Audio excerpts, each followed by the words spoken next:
तुम्ही इन्फोसिसचं नाव ऐकलं असेल. आधार कार्ड वापरताय किंवा UPI पेमेंट सुद्धा करताय. पण तुम्हाला माहिती आहे का, या सगळ्यांमागं एका व्यक्तीचा हात आहे? नंदन निलेकणी.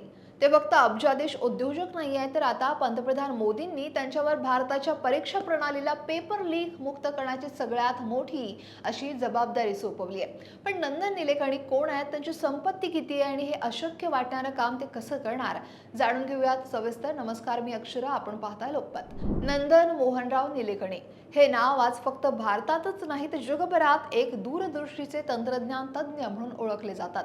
त्यांचा जन्म 2 जून 1955 ला बंगळुरूमध्ये झाला. IIT मुंबईमधून इलेक्ट्रिकल इंजिनिअरिंगची पदवी घेतल्यानंतर त्यांनी तंत्रज्ञान क्षेत्रात आपलं करिअर घडवण्याचा निर्णय घेतला.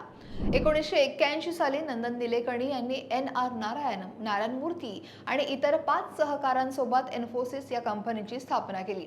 एका गॅरेजमधून सुरू झालेली ही कंपनी आज जगातल्या सगळ्यात मोठ्या IT कंपन्यांपैकी एक आहे.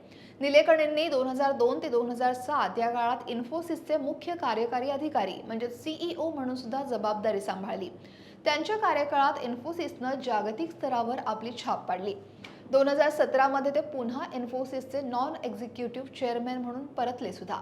पण इन्फोसिस मधल्या यशानंतर निलेकणींनी 2009 साली एक मोठा निर्णय घेतला. त्यांनी इन्फोसिस सोडून सार्वजनिक सेवेत येण्याचा मार्ग निवडला.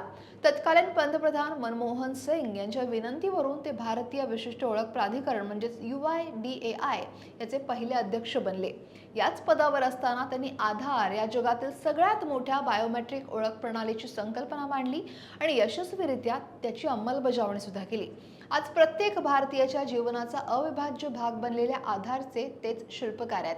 इतकंच नाही तर आपण आज सहजपणे जे वापरतोय UPI युनिफाईड पेमेंट्स इंटरफेस, या UPIच्या विकासातही त्यांची महत्त्वाची भूमिका आहे. त्यांच्या प्रचंड बुद्धिमत्तेसोबतच त्यांची संपत्तीही थक्क करणारी आहे.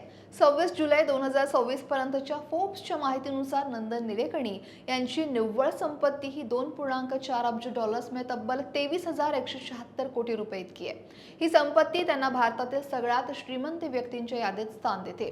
2009 मध्ये इन्फोसिस त्यांनी सोडली, मात्र 2017 मध्ये कंपनीच्या बोर्डरूम मध्ये झालेल्या मोठ्या घडामोडी आणि मुख्य कार्यकारी अधिकाऱ्यांच्या अचानक राजीनाम्यानंतर त्यांना पुन्हा इन्फोसिस मध्ये आणण्यात आलं. त्यांनी तंत्रज्ञान कंपन्यांवर लक्ष केंद्रित करणाऱ्या फंडामेंट या व्हेंचर कॅपिटल फंडाला सुद्धा पाठबळ दिले. 2013 मध्ये त्यांनी इंडियन इन्स्टिट्यूट ऑफ टेक्नॉलॉजी मुंबईला संशोधन आणि पायाभूत सुविधांच्या विकासासाठी जवळपास $4 कोटी देणगी सुद्धा दिलेली.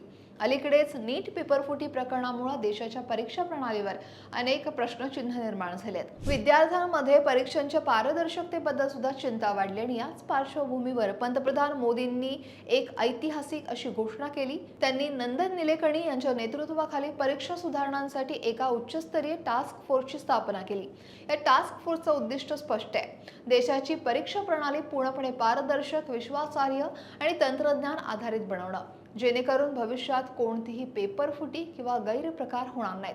खरं तर या टास्क फोर्समध्ये निलेकणींसोबत इस्रोचे माजी अध्यक्ष S सोमनाथ, इंटेलिजन्स ब्युरोचे माजी संचालक तपन डेका, IIT चेन्नईचे संचालक V कामकोटी, माजी शिक्षण सचिव अनिता करवाल आणि लॉजिस्टिक तज्ज्ञ अमृतलाल मीणा यांच्यासारखे तज्ज्ञ सदस्य सुद्धा आहेत. ही एक मल्टीडिसिप्लिनरी टीम आहे जी परीक्षा प्रणालीच्या प्रत्येक पैलूवर काम करेल. नंदन निलेकणी यांनी भारताला इन्फोसिस सारखी जागतिक कंपनी दिली आहे, आधार सारखी क्रांती घडवून आणली आणि ते आता देशाच्या शिक्षण व्यवस्थेतील एक मोठी समस्या सोडवण्यासाठी पुढे आल्याचं पाहायला मिळतंय.